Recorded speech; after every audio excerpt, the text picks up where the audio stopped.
দ্বিতীয় অগ্নিবাণ দ্বিতীয় প্রশ্ন আজকে দ্বিতীয় অগ্নিবাণ দ্বিতীয় প্রশ্ন তিনজনের কাছে যাওয়া বাকি রয়েছে। যুক্ত নয় তবু তিক্ত কেন প্রশ্নে কিসের সাক্ষী অতীন ঘোষ কিসের সাক্ষী?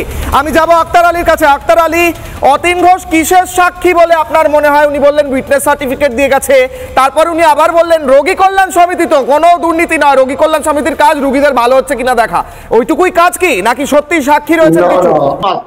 এক্স সার্ভিস রিসেটেলমেন্ট সোসাইটি বলে একটা কোম্পানি আছে ইয়ারে, তারা সিকিউরিটি সাপ্লাই করতো, সেখানে ওনার কি রোল ছিল এটা প্রশ্ন ওনাকে করা উচিত।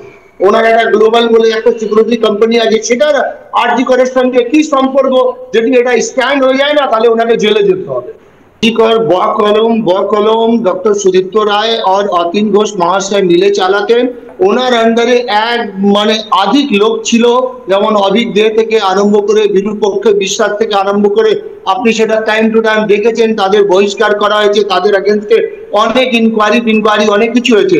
কিন্তু খুব মজার ব্যাপার, স্বাস্থ্য ভবনে শাস্তি হয় না, ইনকোয়ারি হয়, কমপ্লেন হয়, ফাইল হয়, লোক মারা যায়, ট্রান্সফার হয়ে যায়, কিন্তু আমাদের মতন ইনোসেন্ট লোককে স্বাস্থ্য দপ্তর টার্গেট করে। Because I M A whistle blower. আমি